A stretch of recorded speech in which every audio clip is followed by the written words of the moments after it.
Est-ce que vous m'entendez, monsieur Caillé? Vous avez les outils de chat là, pour me répondre. Pour l'instant, vous pouvez pas me parler. Vous pouvez juste m'envoyer un message.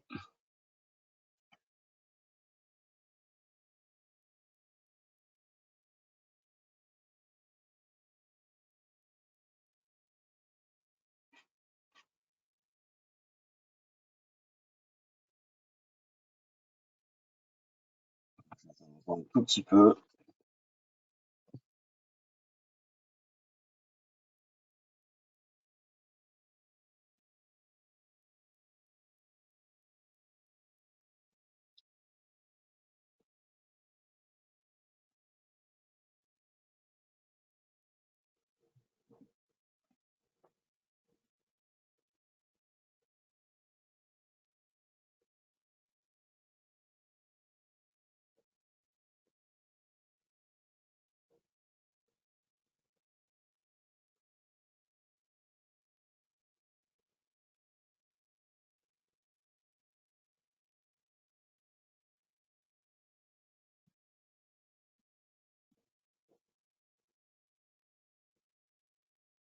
J'attends encore un tout petit peu, monsieur Caillé, histoire de voir si d'autres personnes. Normalement, il y avait beaucoup, enfin, il y avait plusieurs personnes qui devaient s'inscrire. Pour l'instant, je vois que vous êtes la seule personne. Enfin, je vais démarrer dans 2 minutes, je pense.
Bah, écoutez, pour l'instant, je vais commencer tout d'abord.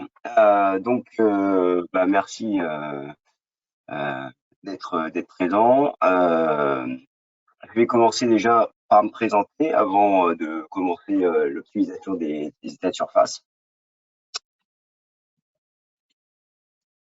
Donc, je suis Christophe Marzoulot, je suis ingénieur d'application au sein de la société Apicit. Je suis en charge des formations au Power Mill, PowerShell, les macros sous Power Mill. Vous pouvez me répondre, vous pouvez me retrouver pour vos réponses, pour répondre à vos questions euh, sous le support, le custom care et puis aux audits. Ce webinaire est enregistré, donc il est disponible en replay sur notre plateforme. Si vous voulez le revoir ou si ça peut intéresser vos collègues, n'hésitez pas. J'ai prévu une présentation d'environ 45 minutes et vous pouvez utiliser les outils du webinaire pour poser vos questions et je répondrai à celles-ci en fin de présentation. Avant de démarrer, n'oubliez pas d'aller régulièrement sur notre site pour vous informer de notre actualité. Vous pouvez retrouver les dates des salons auxquels vous pouvez nous retrouver, les journées utilisateurs. N'oubliez pas également les blogs. Ce sont des petits articles publiés chaque mois sur des sujets différents, sur des softs différents qui peuvent vous apporter des réponses et découvrir des nouveautés. Voilà. Petit rappel également sur les webinaires. Donc, en début d'année, on a fait diffusion Power Meet pour Inspect. Aujourd'hui, c'est l'état de l'optimisation des surfaces. Le mois prochain, c'est comment faire une bonne installation de tous les softs. Et à la rentrée, on reprendra sur du Power Aspect, du Fusion, du Power Meet. Voilà. Donc, s'il y en a qui vous intéressent, n'hésitez pas à vous inscrire. Je rappelle que lorsque vous êtes inscrit, même si vous ne pouvez pas être présent, le fait d'être inscrit, vous pouvez les revoir en replay. Voilà. On va commencer rapidement par un rappel sur qu'est-ce qu'un parcours d'outils, l'utilité donc de la répartition des points, et après on va voir ce qu'offre cette répartition, c'est-à-dire en l'optimisation en 3 axes et en 5 axes. Donc petit rappel, un parcours d'outils, quelle que soit la surface, quand c'est un parcours en pointe à pointe, ce n'est qu'une succession de lignes droites. Donc, lorsque vous avez une partie qui est rayonnée sur une pièce, vous ne faites pas la partie rayonnée, mais une succession de lignes droites qui est déformée ou qui est, on va dire, qui est tolérancée par la tolérance justement que l'on met dans le parcours d'outils. Voilà.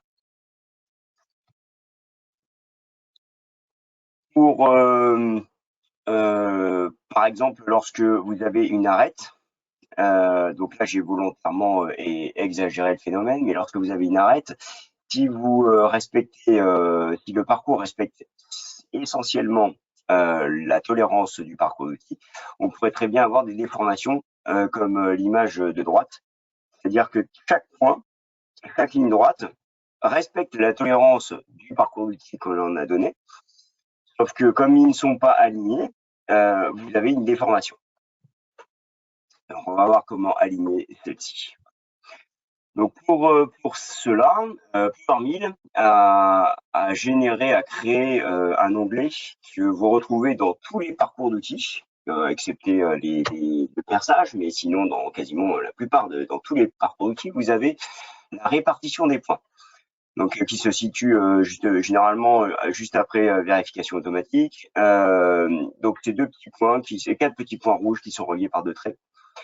Et là-dedans, vous avez 4 possibilités.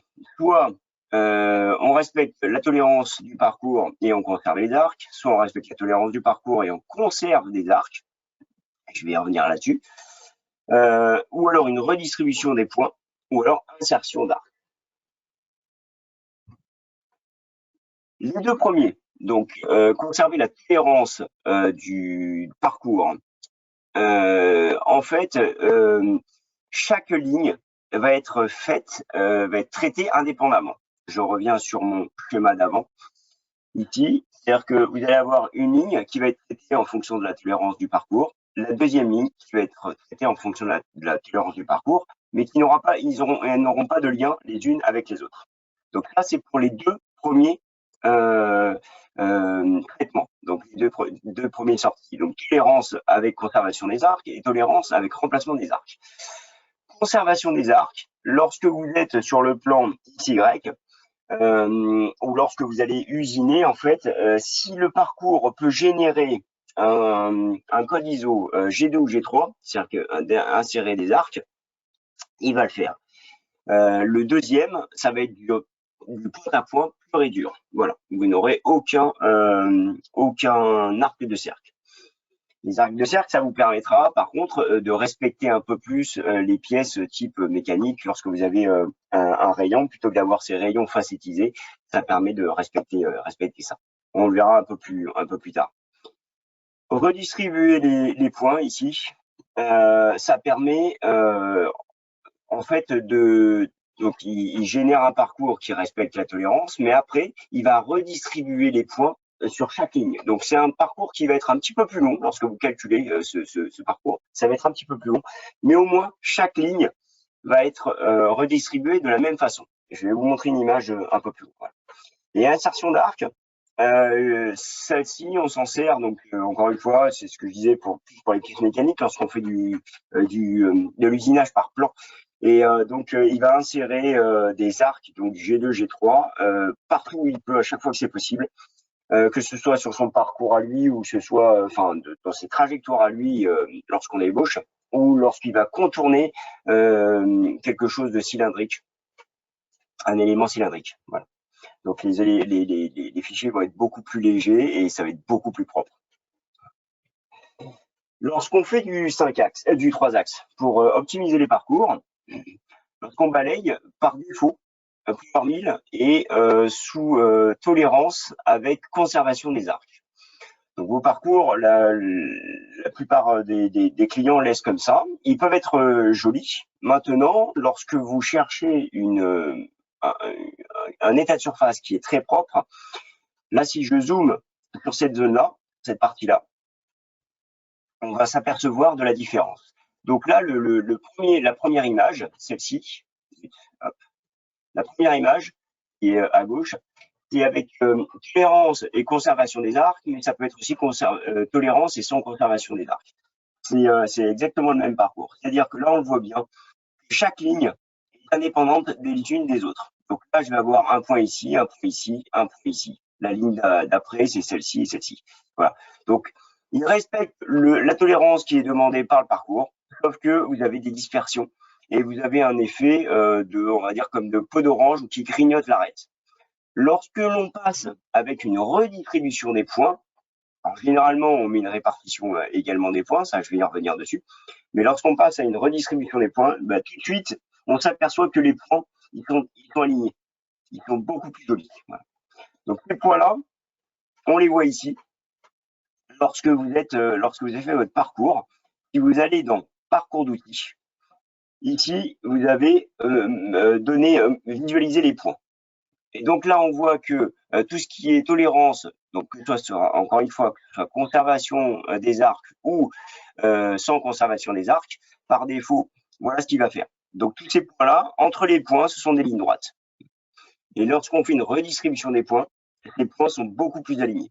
Alors parfois, il y a encore des petits points qui se dispersent, mais c'est lié également à la forme de la pièce. Hein. Son premier atout, c'est quand même de respecter la forme de la pièce. Voilà. Donc là, je vais vous le montrer en direct sous Power 1000. Hop, voilà. Donc ici, j'ai un parcours qui est fait, c'est un balayage classique avec donc la répartition des points qui est par défaut. Donc tolérance, conservation des arcs, voilà, un facteur de tolérance de 5. Donc le parcours paraît propre, mais lorsque je me mets vu de côté, ici, je peux m'apercevoir ici qu'il y a des petits défauts. Ici. Donc là, je suis à 1 centième de tolérance. Et si je me mets à 5 centièmes, on voit tout de suite le gros problème. Là je ne suis qu'à 5 centièmes de tolérance. Voilà. Donc, c'est un parcours qui est quand même relativement petit. Hein, donc, on voit les défauts tout de suite. Mais voilà ce que vous pouvez avoir à 5 centièmes de tolérance. Je repasse avec ma répartition des points. Et là, tout de suite, je vois que tous mes points, ils sont beaucoup mieux répartis. Alors, il y a encore quelques petits défauts qui sont liés à la tolérance, qui sont liés à un facteur. Ce facteur-là, le facteur de tolérance, on peut le descendre. Par défaut, il est à 0,5. Autodesk, eux, nous conseillent de commencer, on va dire, les parcours à 0,8, 0,7 et de descendre progressivement. Bon. Si je descends, plus on descend en fait, plus on va rajouter des points, donc on va dire raccourcir ces lignes droites, ce qui va nous permettre d'avoir un parcours encore plus vite. C'est-à-dire que ici, si je le mets à 2 dixièmes, je m'aperçois que le parcours il est encore plus propre que par défaut. Ici, voilà. Et si je le monte à 1 mm, voilà, je me retrouve à nouveau avec un parcours qui est un peu plus dégradé. Voilà. Alors encore une fois, un dégradé, mais il respecte la tolérance des 1 centième. Voilà. Là, on est vraiment sur quelque chose, je zoome énormément. Voilà. Encore une fois, toutes ces valeurs-là, ne les descendez pas automatiquement parce que vos fichiers vont être beaucoup plus lourds à traiter, donc à calculer, mais à traiter également pour la machine. C'est-à-dire que si vous avez une machine un petit peu ancienne, soit elle risque de planter parce qu'elle va pas lire tous les points, soit elle risque de saccader. Voilà. Donc vraiment, il faut éviter de faire de la surqualité. Donc là, je suis dans l'extrême pour vous montrer la différence. Maintenant, la plupart du temps, on va dire que pour des pièces qui font, on va dire, dans les 200 mm, et si vous êtes dans le micron, vous pouvez descendre cette tolérance à 2 dixièmes. Vous pouvez descendre la séparation des points, la distance maximum à 1 ou 2 mm. Donc, je rappelle que la distance de séparation des points, c'est la distance entre vous avez une ligne droite, vous avez simplement un point à faire à l'entrée et un point à faire à la sortie. Lorsque vous faites une séparation et une distance maximum, eh ben vous répartissez, vous lui imposez des points. Là, en l'occurrence, ça serait tous les 2 millimètres sur cette ligne droite. Voilà. Donc, plus on raccourcit ces points, plus on diminue ces lignes droites, plus forcément, on aura une sensation de rayon de courbure ici. Je tiens bien à préciser, hein, ne faites pas de la surqualité. Donc, encore une fois, si vous êtes sur une pièce de 200 mm, oui, vous pouvez, et vous êtes dans le micron, vous pouvez descendre ces valeurs-là, on va dire à 2 dixièmes, 1 dixième, et puis 2 ou 1 millimètre de séparation maximum des points. Si vous êtes sur des voitures, des bateaux qui font entre 5 et 15 mètres de long, là, vous allez laisser les 5 dixièmes de tolérance, et ici, vous allez même monter à 10 mm, voire peut-être 20 mm quand vous êtes sur des bateaux de 15-20 mètres. Voilà.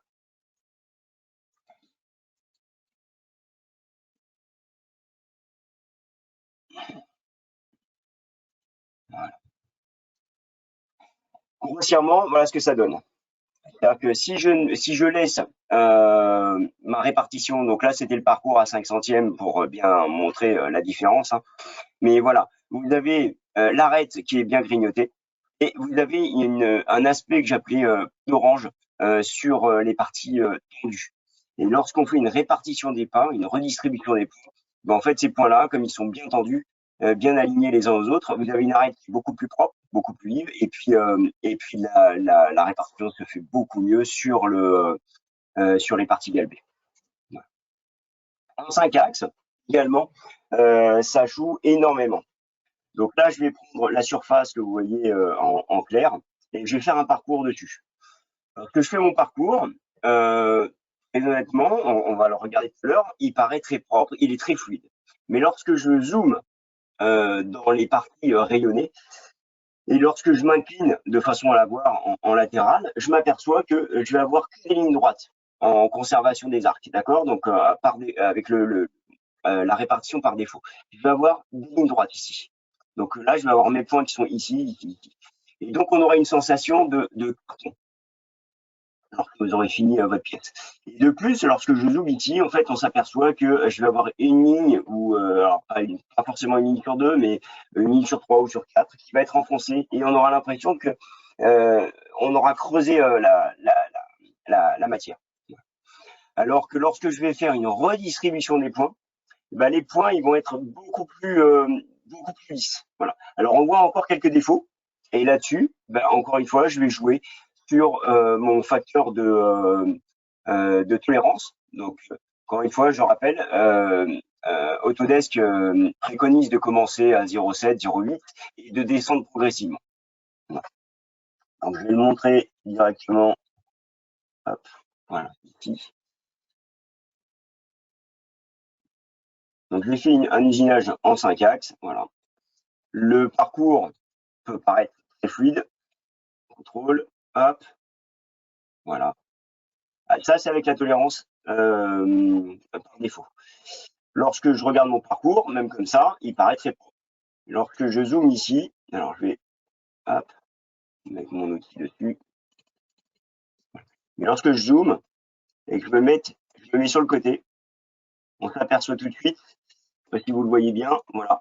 Ici, les ondes de lumière, ça, c'est mes points. C'est-à-dire que lorsque je vais dans parcours d'outils et je vais dans faire apparaître la répartition des points, et ben on s'aperçoit que ici c'est que des lignes droites. Voilà. Donc plutôt que d'avoir une belle courbure, je n'ai que des lignes droites ici, alors que je suis à 1 centième de tolérance. Donc je suis dans la tolérance du parcours, hein. Sauf que voilà, l'effet que je vais avoir, ça va être un petit peu ça, un petit peu carton. Et on voit bien ici que ça creuse de temps en temps. Lorsque je me mets dans une répartition des points, directement, alors oui, là j'ai beau, alors là j'ai, hop, excusez-moi, hop, la répartition ici, j'ai conservé les arcs et j'ai remis une séparation des points. Donc par défaut, elle est à 10 mm, enfin elle est même cochée, mais elle serait à 10 mm. Je me suis dit, tiens, j'ai voulu la mettre à 2 mm pour voir ce que ça donnait, et en fait la répartition, c'est exactement la même. On voit les points ici qui sont strictement identiques. Lorsque je repasse à distribution, à redistribuer les points, ben, je m'aperçois qu'en fait, ici, les points, alors, il y en a un peu partout. Donc là, vous allez me dire, bah oui, mais les points, ils sont moins redistribués. Oui, sauf que comme on est dans un rayon de courbure, en fait, ce qu'ils préconisent, c'est la forme exacte. Voilà. Donc, ils sont mieux répartis. Maintenant, on voit qu'il y a des traces. Donc ici, en fait, je vais redescendre ce point-là. Voilà, ici. D'accord.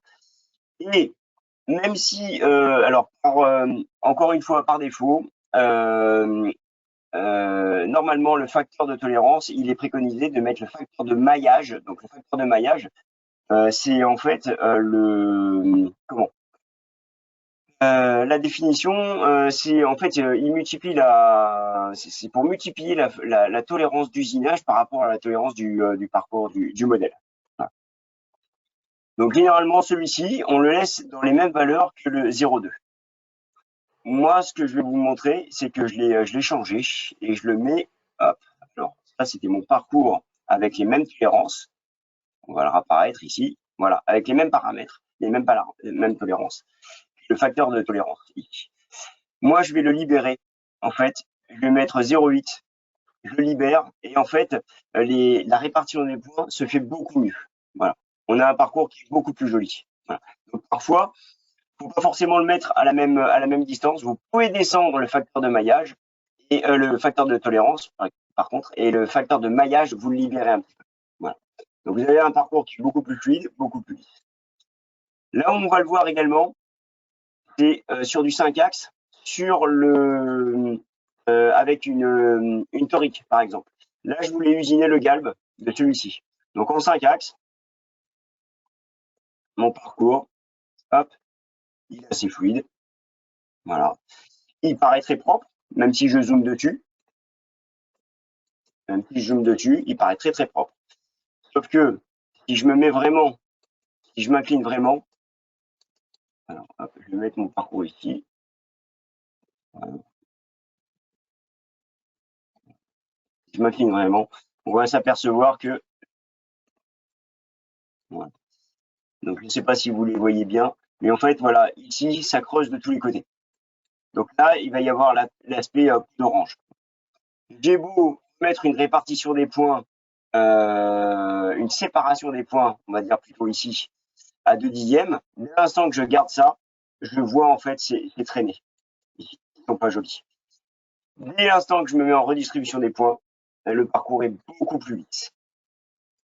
D'accord? Donc du coup, ça va engendrer tout de suite la partie que vous aviez vue ici. Hop, je reviens un petit peu en arrière. Voilà, celle-ci. D'accord? Voilà. Donc cet aspect-là, dès l'instant que vous êtes en tolérance, vous risquez de la retrouver. Voilà. Maintenant, je vais parler du dernier. Le dernier point, c'est l'insertion d'arc. Donc, lorsque vous faites des plans parallèles en Z, généralement par défaut, donc on utilise les ébauches 3D ou ébauches de DNI. Si vous faites tolérance et remplacer les points, on voit très bien ici sur l'image que vous allez avoir du point à point pur et dur. Partout, il met du point à point. Voilà. Donc, partout, vous avez des lignes droites. Lorsque vous utilisez par défaut la conservation des arcs, bah, partout où lui fait sa trajectoire d'ébauche, il va faire du G2, G3. Alors, le G2, G3, on le voit là-dessus, lorsqu'on fait donc l'édition des points. C'est un point rouge à l'entrée, un point rouge à la sortie, un point bleu qui indique le rayon. Donc là, on le voit ici. Donc, un point rouge, entrée et sortie, et au milieu, un point bleu qui indique le rayon qu'il va faire. Donc, tout ça, c'est du G2, G3. Donc, c'est un code ISO et les mouvements vont être beaucoup plus fluides. Le parcours va être beaucoup plus léger et là, vous allez avoir quelque chose de propre. Par contre, on s'aperçoit que tout ce qui est donc à l'usinage de la pièce, là, on conserve à nouveau du prêt-à-point. Donc, pour ça, c'est le dernier, le quatrième, on fait insertion d'arc. Insertion d'arc, ça permet d'avoir partout du G2, G3. Donc là, vous allez avoir des mouvements, vos pièces, au lieu d'être facettisées dans les rayons, elles vont être beaucoup plus propres. L'inconvénient de celle-ci, donc celle-ci, on l'utilise surtout sur des pièces qui sont assez petites, parce que, on va dire dans les 200 mm ou 200-300 mm, lorsque vous avez des pièces qui vont faire 5 mètres de long, on n'a pas accès à insérer des points entre deux points. C'est-à-dire que s'il doit faire une ligne droite sur les 5 mètres, on ne pourra pas lui insérer des points entre. Donc, si vous voulez éviter les déviations de machine, il vaudrait mieux utiliser la deuxième solution ici, avec insérer des points entre les lignes droites. Maintenant, je vous rappelle que PowerMill a la possibilité en faisant un contrôle, en appuyant sur la touche contrôle, d'insérer des parcours. Donc moi, généralement, lorsque j'ai ça et j'ai des pièces qui sont très longues, j'utilise la solution insérer insertion d'arc pour faire toutes mes parties rayonnées. Et lorsque j'ai des longues lignes droites, je vais utiliser la conservation des arcs et je vais lui imposer des points de passage. Donc, si j'ai une pièce qui va faire 5 mètres de long, je vais peut-être lui imposer tous les 50 mm, par exemple, d'insérer un point. Et toutes les parties qui sont rayonnées, je vais les supprimer de ce parcours-là. Et toutes les parties qui vont être, par contre, là, en longueur sur ce parcours, je vais les supprimer et je vais concaténer les deux parcours en faisant contrôle. Je vous rappelle ici, si je veux, par exemple, si je veux additionner ces deux parcours-là, je prends le premier parcours, je me mets sur le deuxième, il me met un sens interdit. Si j'appuie sur la touche contrôle, il me met un plus. Et donc là, je peux l'additionner. Il me demande si je veux vraiment rajouter ce parcours dedans. Donc si je fais oui, il va me le rajouter. Et voilà. Donc généralement, je triche là-dessus aussi. D'accord. On ne peut pas tout tenir d'un seul coup avec les logiciels. Donc là, PowerMill a le gros avantage de pouvoir moduler ces parcours. Voilà. Donc là, c'est ce que on voyait ici. Je vais vous le montrer. Voilà. Hop. Donc là, c'est vraiment hop le parcours avec hop là, avec conservation, répartition et conservation des arcs. Voilà. Donc dès que lui fait son parcours d'ébauche, il insère des arcs. Par contre, tout autour de la pièce, malheureusement, généralement, comme il s'appuie sur l'élément, il va vous faire des points. On n'a pas ce phénomène sur le décalage 3D, décalage ébauche de DNI, pardon, parce que là, il s'appuie plus sur le modèle, mais il s'appuie sur des formes géométriques. Donc là, vous allez avoir une répartition qui sera plus correcte. Voilà. Lorsque je remplace tous les arcs, là, on se rend bien compte que là, il n'y a plus aucun arc. Et l'ébauche, insertion d'arc, là, il vous fait l'ensemble du parcours avec insertion d'arc. Donc là, vous allez avoir un parcours qui sera beaucoup plus léger, beaucoup plus fluide en machine. Le dernier point que je voulais aborder, c'est sur l'optimisation des états de surface lorsque l'on fait des décalages, des évitements de collision automatiques. Alors, petit rappel sur l'évitement de collision automatique, c'est un outil qui est génial, que l'on retrouve dans les axes outils. Donc, vous cochez évitement de collision automatique et vous avez un onglet supplémentaire qui arrive.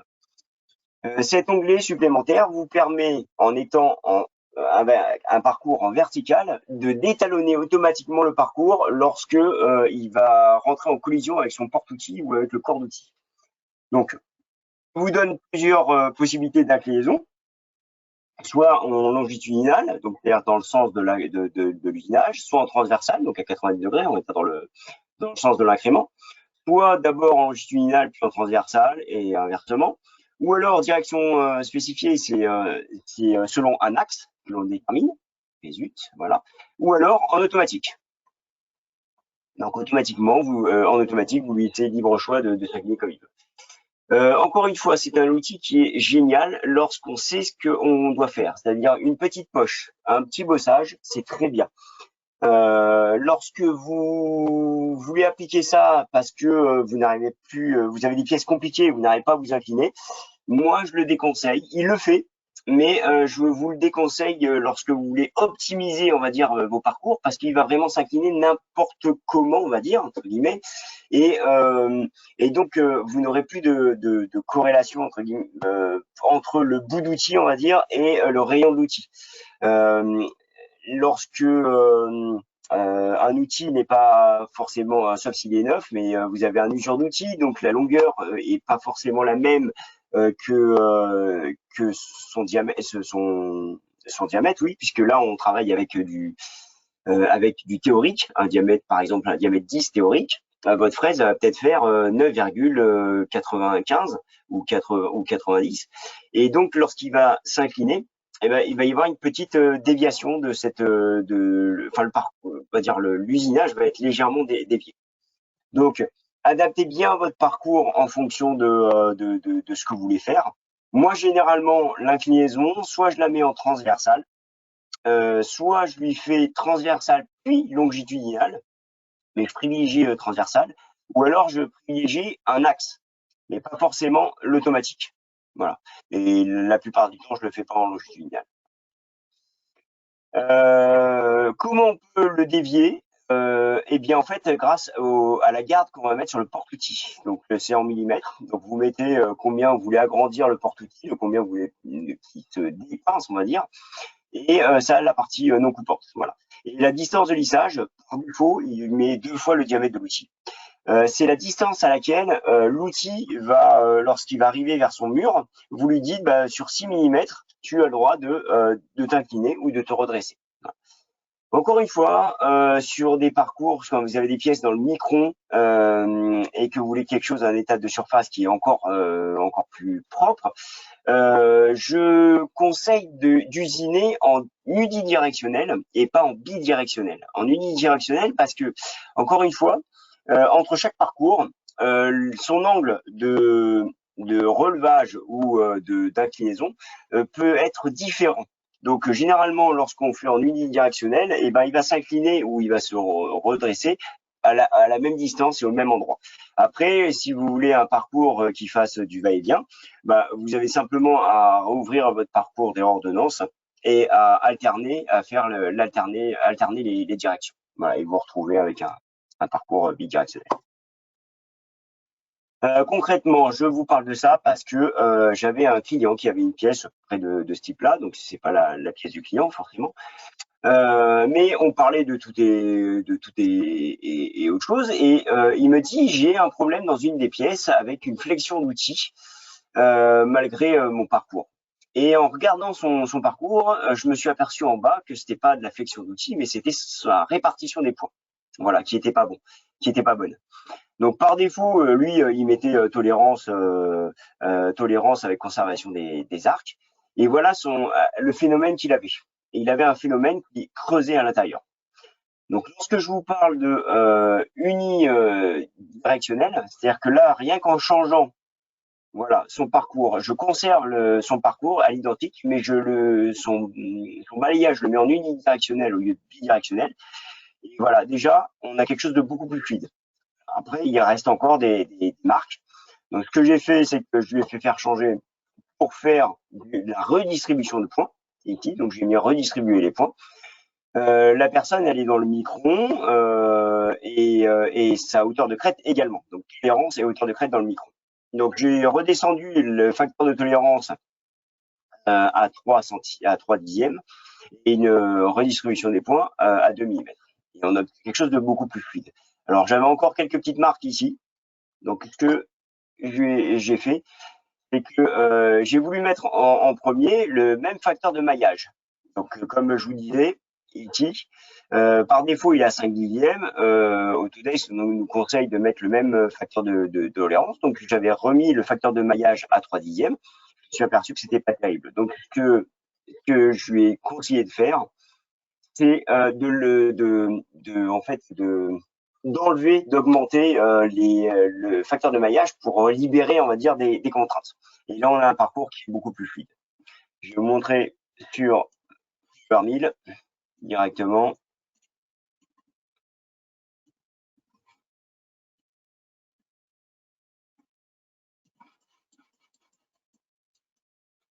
Voilà.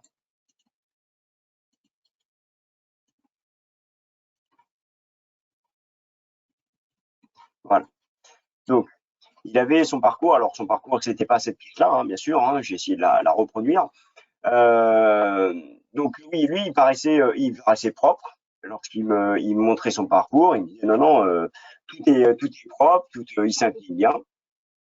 Voilà. Donc là, hop, il arrive. Dès l'instant que je mets un évitement de collision automatique, l'outil s'incline automatiquement, voilà, et il se remet dans la bonne configuration lorsqu'il peut. Mais voilà. Et lorsque je zoomais ici, voilà son parcours, ce que je voyais. Donc encore une fois, hop, je reviens ici. Donc, je suis bien en vertical. Je mets évitement de collision automatique. Donc lui, il avait mis un dixième sur le porte-outil, un dixième en corps d'outil. Voilà. Et il avait demandé de se décaler selon l'axe X. La répartition des points, il avait conservé la même. Donc, voilà.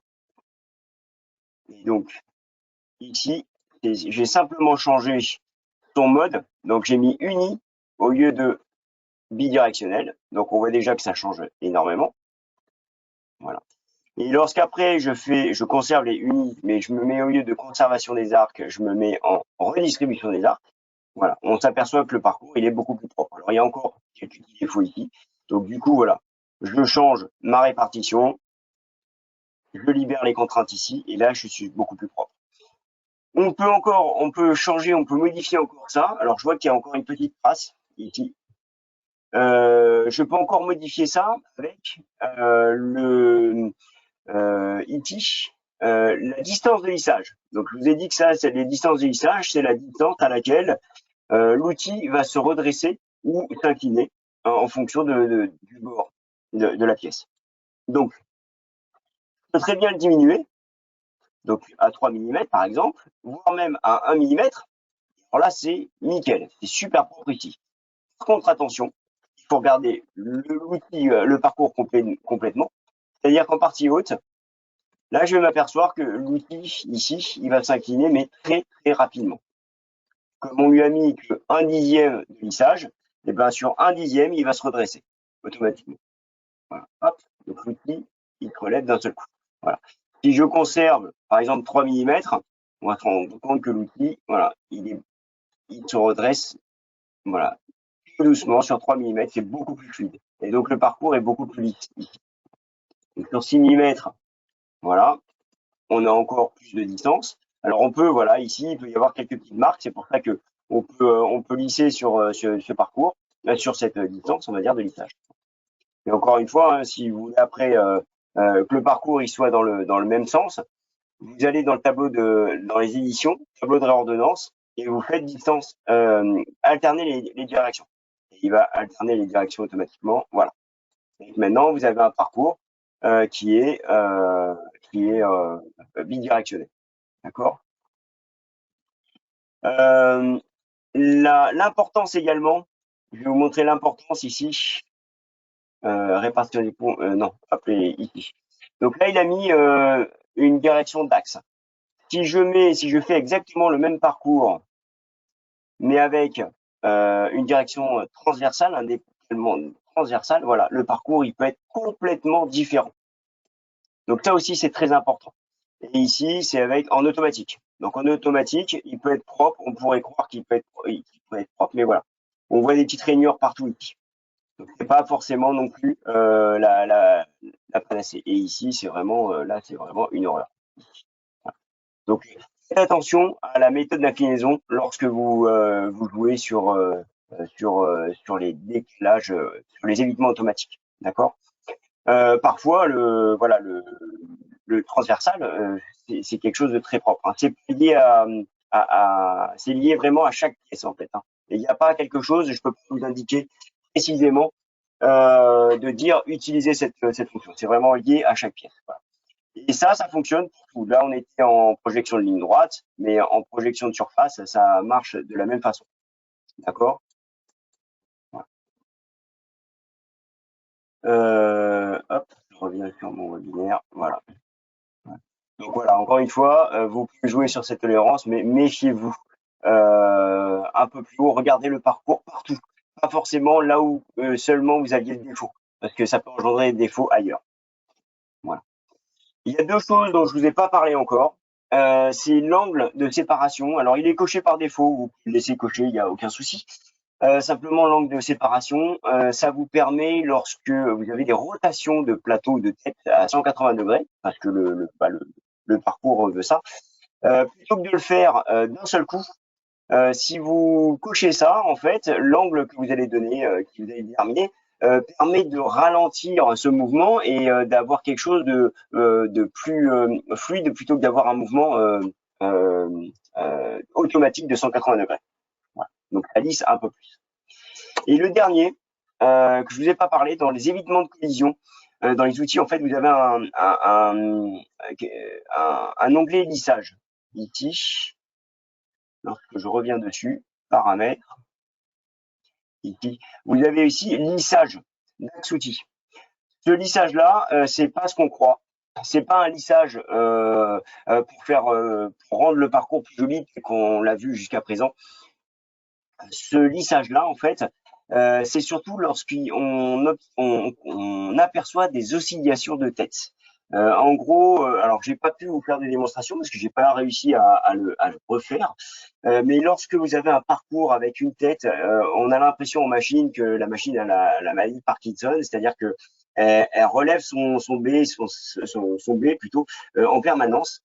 Vous pouvez lisser ce parcours. Donc c'est plus sur une oscillation de tête. Voilà. Donc là c'est pareil, vous avez donc l'élévation et les azimuts et une distance de lissage. Donc voilà, plutôt que d'avoir des mouvements plutôt, on va dire, qui se relèvent, qui redescendent, vous pouvez lisser cette oscillation de tête. Voilà. Moi, par défaut, je le mets pas. Il y a vraiment simplement lorsque je vois que la machine a des mouvements un peu bizarres que j'utilise ça. Voilà.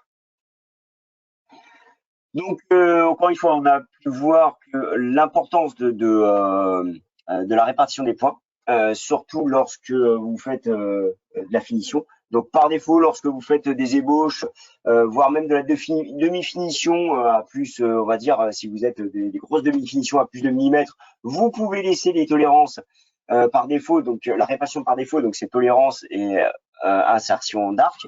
Par défaut, vos programmes vont être beaucoup plus légers, on va dire. Par contre, dès que vous êtes dans la demi-finition à 2/10, commencez déjà à faire de la répartition, redistribuer les points. Ça sera quand même beaucoup plus joli. Vos états de surface vont être beaucoup plus propres. Voilà. Ça marche égal, donc que ce soit du 3 axes ou du 5 axes. Lorsque vous avez fait des pièces par plan, donc ébauche 3D ou 2D, utilisez surtout donc le quatrième onglet, c'est-à-dire insertion d'arc. Et parce que là, vous aurez beaucoup plus de propreté dans tout ce qui est pièces rayonnées. Vous aurez des codes ISO G2, G3. Et donc là, vous aurez votre machine va vraiment faire un arc et pas une succession de lignes droites. Voilà. Avez-vous des questions?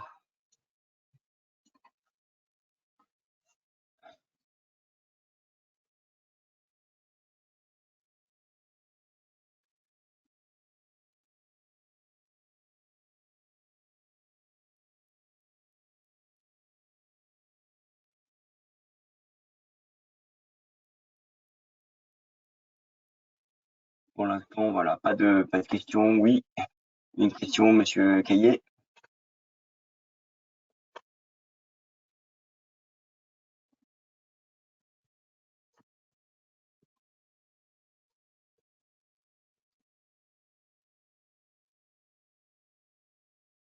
On va pas mettre le son, si je ne peux pas mettre le son pour vous.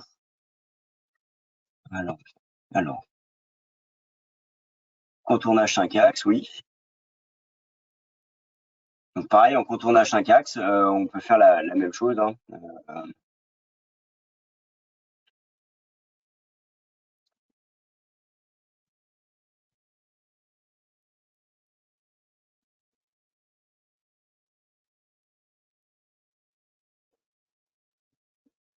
Là, ici, je vais changer mon repère.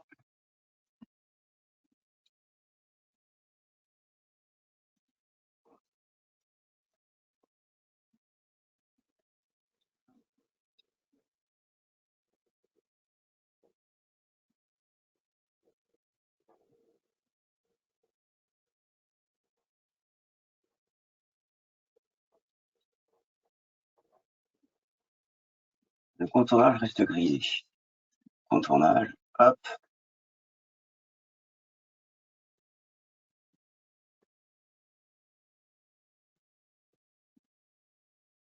Oui, effectivement. Alors le contournage, oui, il n'est pas encore actif sur toutes les pièces, sur tous les parcours. Il va être actif euh, sur tout ce qui est stratégie, essentiellement sur les stratégies de projection. Donc du balayage, du Z constant optimisé, intercalé, tout ce qui est alors le 5 axes aussi dans tout ce qui est projection, projection de courbes, tout ce qui est projection de lignes, ainsi de suite. Hop, si je refais les finitions ici, vous l'avez dans tout ce qui est ébauche également. Les ébauches, vous pouvez ici, lorsque je fais une ébauche, j'ai une poche à faire par exemple, avec un petit outil. Je peux activer ici, dans les axes, ici, je peux activer ça. Donc, ce qui me permet d'usiner dans une poche avec un outil, avec l'inclinaison, plutôt que de répartir, on va dire, les parcours en plusieurs morceaux. Voilà, ça me permet de descendre progressivement. J'ai des exemples là-dessus si vous voulez. Je vais fermer ça et je vais vous montrer. Fermer, hop, récent.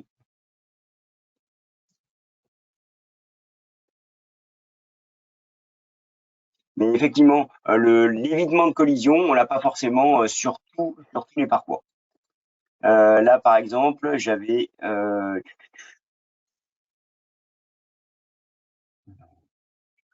là, évitement de collision. Voilà, ouais, ici. Par exemple, j'ai cette poche-là à faire, j'ai ce trou-là, avec un outil qui est très court. Et ben j'ai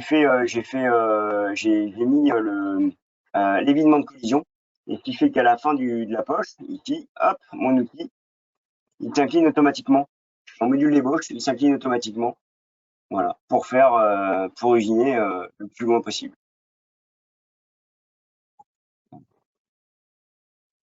Donc voilà, ça va marcher effectivement. Vous allez le retrouver, oui, sur décalage 3D également.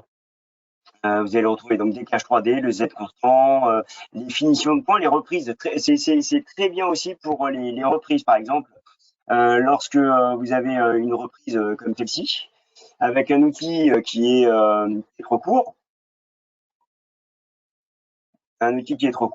bah, vous avez simplement à cocher. Pareil, vous avez simplement dans les axes à cocher ça, à lui mettre une indication sur le porte-outil et sur le corps d'outil.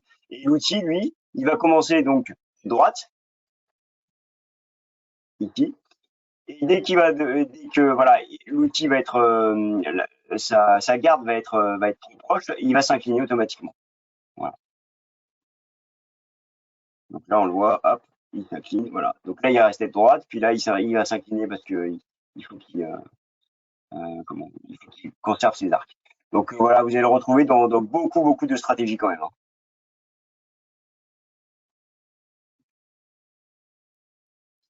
Contournage, effectivement, il n'y a pas encore. Peut-être la prochaine fois. Ils l'ont mis depuis peu, depuis la version 2023, sur les finitions en, en contour, donc le 4 axes.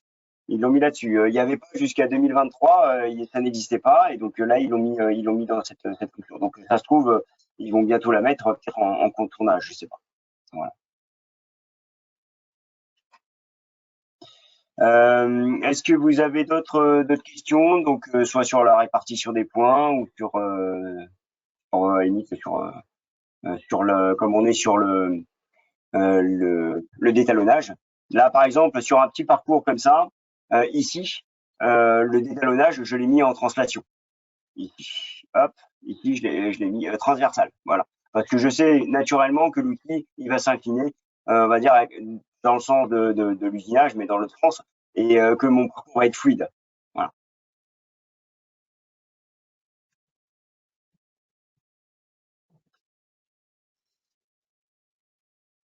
Ok. Est-ce que vous avez d'autres questions ou pas? Voilà. Et si vous n'avez pas d'autres questions, je vais vous remercier de votre présence et puis surtout n'hésitez pas s'il y a d'autres rappels hein, sur le webinaire, s'il y a d'autres webinaires qui peuvent vous intéresser, n'hésitez pas. Et puis écoutez, je vous souhaite un bon appétit parce qu'il est bientôt midi. Et puis encore une fois, merci de votre présence. Alors oui, privilégier transversal, oui, sur des petites reprises comme ça, oui, effectivement. On privilégiait ça plutôt que l'automatique.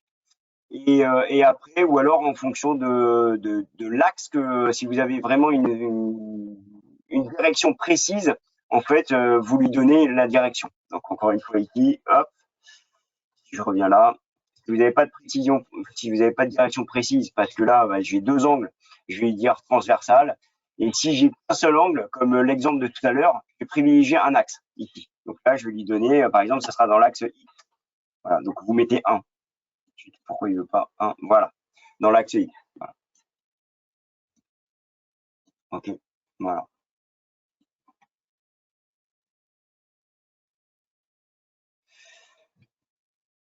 Bien, eh ben merci à vous. Et puis bonne fin de journée.